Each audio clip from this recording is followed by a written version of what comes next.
आइए बेटा शांत, exercise 3.2 NCERT math class 10th के क्वेश्चन नंबर 4 पर हम लोग बात कर रहे हैं। क्वेश्चन नंबर 4 के पार्ट 3 पर बात कर रहे हैं। देखिए यहाँ पर दो समीकरण आपको दिए गए हैं, 2x + y - 6 = 0, 4x - 2y - 4 = 0। आपको क्या करना है, दो काम करने हैं। आपको चेक करना है कि ये जो समीकरण युग्म हैं ये संगत हैं कि असंगत। संगत को अंग्रेजी में कंसिस्टेंट कहते हैं, असंगत को अनकंसिस्टेंट या नॉन कंसिस्टेंट कह लीजिए। तो आपको पहले ये चेक करना है कि ये दोनों संगत हैं कि असंगत हैं, कंसिस्टेंट हैं कि नॉन कंसिस्टेंट हैं। जब चेक करोगे तो आपको पता चल जाएगा कि संगत है कि असंगत है।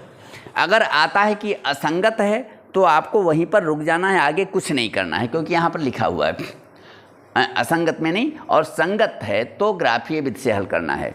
अगर असंगत है तो आपको रुक जाना, कुछ नहीं करना है। लेकिन अगर आपको पता चलता है कि समीकरण युग्म संगत है तो आगे आपको हल करना है, एक्स वाई के मान निकालने हैं। और किस तरह से निकालना है, ग्राफीय विधि से, ठीक है ना, ग्राफीय विधि से।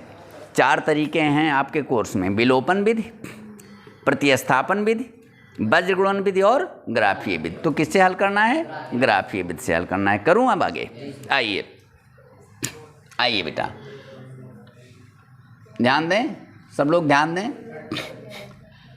नाउ A1 कुछ कह रहे हो क्या?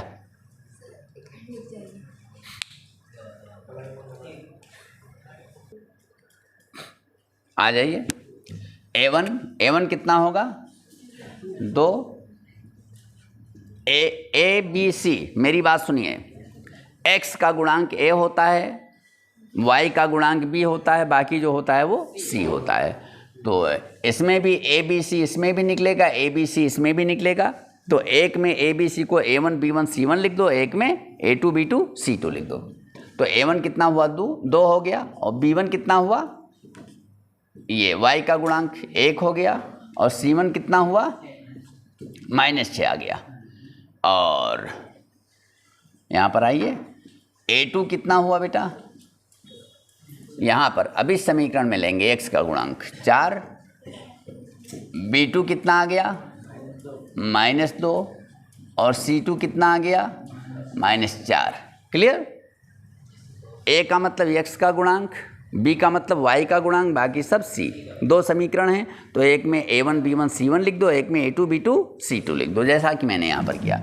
अब आप क्या करेंगे, A1/A2 ये निकालो, तो कितना आया, 2 है, और A2 कितना है, 4 है, काट दीजिए, 2 × 2, 2 दूनी 1/2 आ गया। और B1/B2 निकालो, तो B1 हो गया B2 निकाला आपने। B1 कितना है, 1, यहाँ देखिए B1 ये 1 है, और B2 कितना है, -2। A1/A2 1/2 आ गया, B1/B2 -1/2 आ गया। 1/2 -1/2 बराबर नहीं है। तो यहाँ पर एक लाइन आप लिख दें, चूँकि A1/A2 is not equals to B1/B2। A1/A2 और B1/B2 बराबर नहीं है, अतः समीकरण युग्म संगत हैं। समीकरण युग्म संगत हैं, कंसिस्टेंट हैं, संगत, ठीक है ना, कंसिस्टेंट हैं। ये बात क्लियर है? और ऊपर क्या लिखा हुआ है, ऊपर क्या लिखा हुआ है कि अगर संगत हैं तो ग्राफीय विधि से हल करो। ये अभी केवल मैंने इतना पता लगाया कि ये समीकरण युग्म संगत हैं कि असंगत, तो हमें पता चल गया संगत हैं।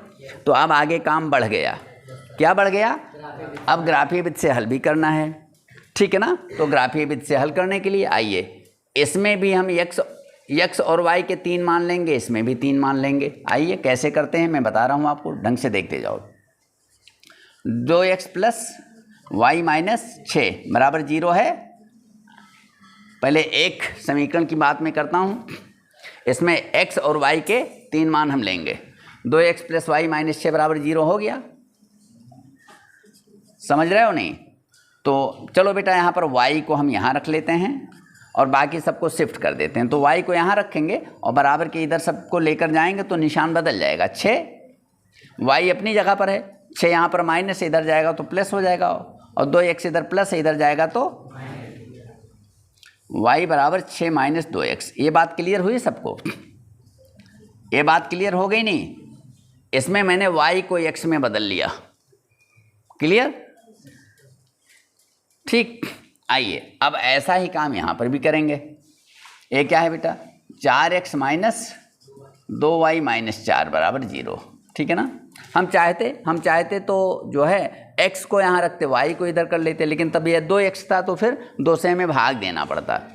हम चाह रहे हैं कि आपको भाग न देना पड़े, आसानी से आप कर लो। और लेकिन यहाँ पर आई तथा यह हो गया, तो यहाँ पर भी बेटा आ जाओ। यहाँ पर x 4x लाओ, इधर कर लें, 4x यहाँ रख लें, इसको इधर कर लो। तो ये दोनों माइनस में है, ये दोनों जाएंगे तो प्लस में हो जाएंगे।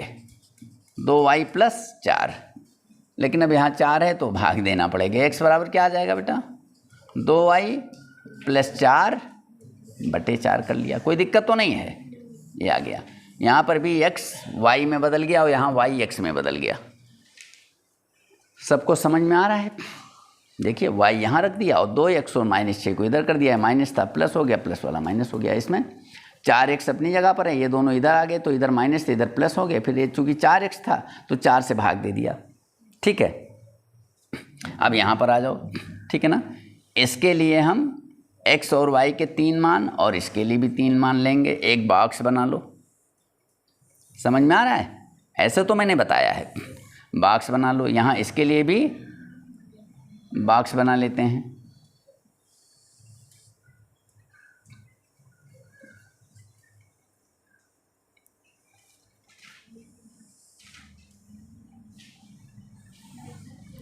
इसके कितने हिस्से करेंगे?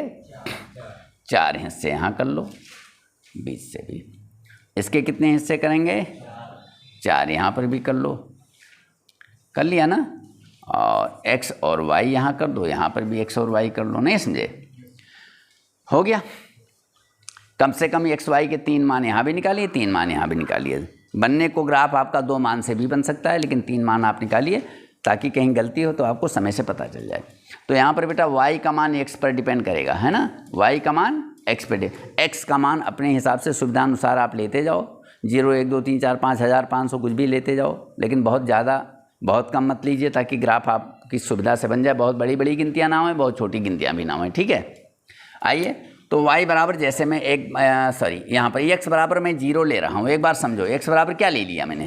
अपने मन से मैंने 0 ले लिया। तो x बराबर जब 0 लेंगे तो 2 गुणे 0 ये 0 हो जाएगा। तो यहाँ पर बचेगा क्या? तो y बराबर 6 बचेगा। अब समझ में आ रहा होगा कैसे करना है। अब हम क्या ले लें? x बराबर चलो मैंने 2 ले लिया, 2 ले लें बेटा, हैं 2 ले लिया, 1 भी ले सकते हैं। तो 2 ले लिया, x बराबर 2 लिए, तो यह हो जाएगा 2 दूनी 4, तो 6 में से 4 निकल जाएगा 2। क्लियर हो रहा है? अब क्या ले लें? 3 ले लें। चलो 3 थोड़ा पास पास ग्राफ पर आ जाएगा, कोई बात नहीं, तुमने कहा है तो ले लेता हूँ। x बराबर 3 ले लो, तो 3 ले लोगे तो 3 दूनी 6, 6 में से 6 जाएगा तो y बराबर 0 आ जाएगा। क्लियर? ये आ गया। ऐसे यहाँ पर कर लीजिए। यहाँ पर y का मान लोगे तब आएगा x। y का मान क्या ले लें हम? चलो y का मान यहाँ पर हम 0 ले लेते हैं। क्या लेते हैं? देखो बेटा, y का मान क्या ले लिया मैंने? 0। तो y का मान 0 ले लेंगे तो 2 और 2y है, हाँ 2 और 0 का गुणा 0 हो जाएगा, तो यह 4 बचेगा। 4 बटे 4, तब ये क्या आएगा? 1 आ जाएगा। कुछ समझ में आ रहा है नहीं? y बराबर 0 ले लिया तो ये पूरा 0 हो जाएगा, तो 4 बटे 4 आ गया। अब क्या ले लें? y बराबर बोलो -2 ले लेते हैं। y बराबर क्या ले लेते हैं? -2 ले लेते हैं। तो y बराबर -2 ले लेंगे तो 2 दूनी 4, ये -4 हो जाएगा। ये y बराबर -2 लोगे तो 2 और -2 का गुणा -4 और +4 0, 0 बटे 4 0 आ जाएगा। हो गया? और क्या ले लें? अब बताइए, हैं?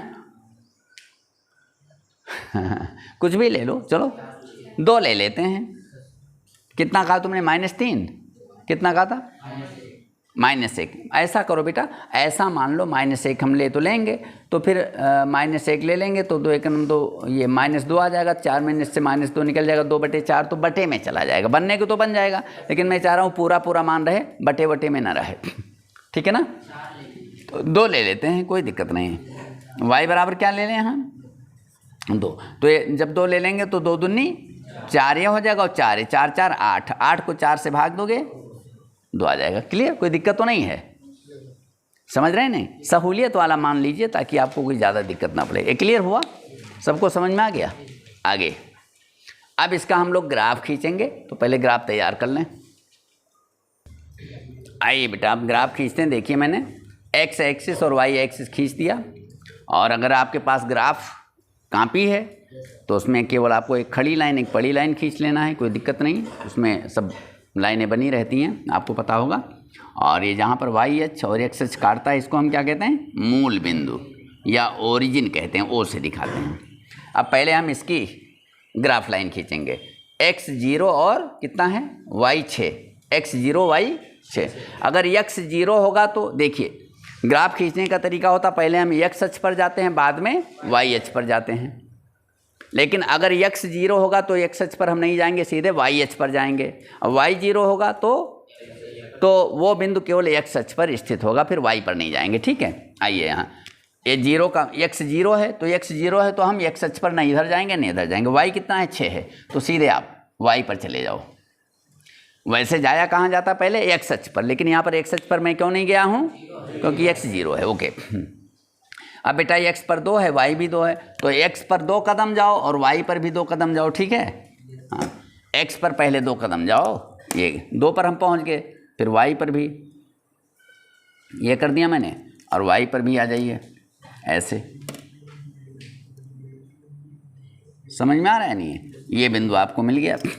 x पर 2 कदम गए, y पर 2। अगर x धन है तो मूल बिंदु के दाईं ओर, x ऋण है तो मूल बिंदु के बाईं ओर। y धन है तो मूल बिंदु के ऊपर, y ऋण है तो मूल बिंदु के नीचे। आइए अब क्या है? x बराबर 3 और y बराबर क्या है 0, तो 3 पर चले जाओ। x बराबर 3 है, y 0 है, तो x बराबर 3 पर यहाँ पर पहुँच गया। y 0 है तो y अक्ष पर हम नहीं जाएंगे। क्लियर हो रहा है नहीं? x कितना है 3 और y कितना है 0, तो x पर 3 कदम आप चले जाइए और y अक्ष पर हम नहीं जाएंगे। अब 3 बिंदु हमको मिल गए, ये तीनों बिंदु मिल गए, इनको मिला दीजिए। ये तीनों बिंदु आप क्या करेंगे? मिला देंगे। आइए, और जो ग्राफ रेखा है वो तीनों बिंदुओं से होकर जानी चाहिए। अगर किसी बिंदु को छोड़ दे रही है तो आपको इसे चेक करना पड़ेगा, इसमें कहीं आपकी गलती हो गई, ये होगा। ठीक है, तो यहाँ तो तीनों बिंदुओं से जाते हैं, कोई दिक्कत नहीं। एक ग्राफ बन गया, इसको और आगे आप खींच सकते हो। यहाँ पर एरो हेड जरूर बना दीजिए क्योंकि लाइन कभी ख़त्म नहीं होती है। आइए अब इसका देखते हैं। x 1 है y 0 है, तो x 1 पहले x अक्ष पर जाएंगे फिर y अक्ष पर। x 1 है y 0 है तो हम यहाँ पर आ जाएंगे, क्यों? x 1 है तो यहाँ मूल बिंदु से x अक्ष पर हम 1 गए, y 0 जाएंगे नहीं, y 0 है इसलिए हम नहीं जा रहे हैं। ठीक है, इधर 1 हो गया। अब आगे क्या है? x 0 है, y -2 है, तो x 0 है, जब x 0 होगा तो x अक्ष पे नहीं जाएंगे, y -2 है तो कहाँ आ जाएंगे?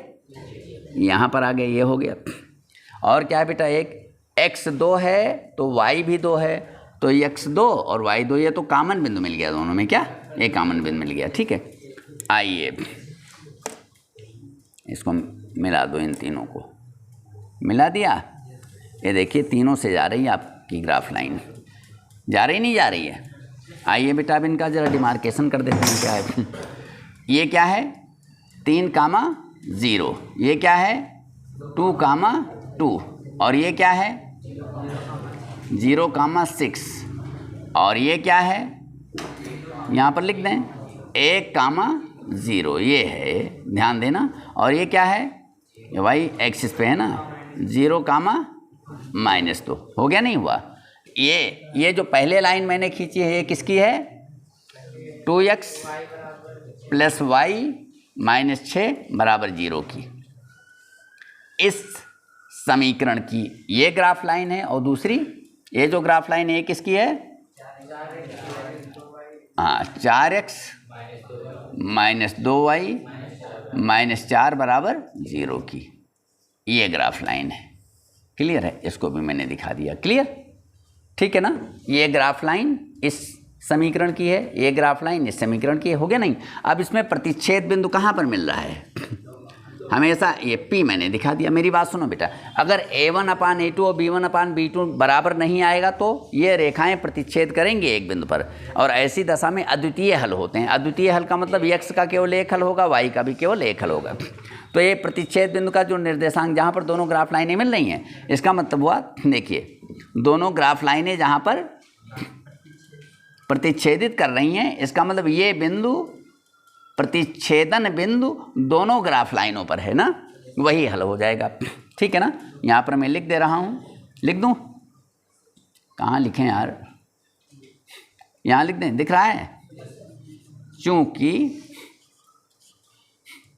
या ऐसे छोड़िए, ऐसे लंबा लैंग्वेज हो जाएगा, ऐसे लिख दो, ग्राफ से स्पष्ट है, ग्राफ से स्पष्ट है कि प्रतिच्छेद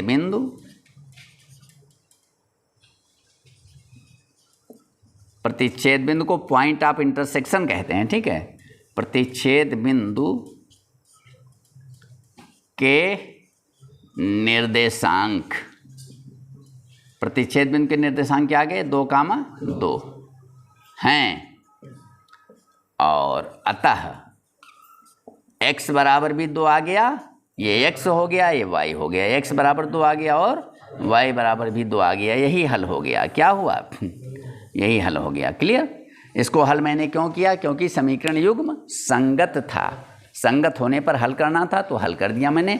x बराबर 2 आ गया, y बराबर भी 2 आ गया। समझ में आया नहीं आया? मुझे लगता है कि अब आपको अच्छे से समझ में आ गया होगा। आ गया समझ में? कर पाएंगे घर पे? तो अच्छा है, ठीक है।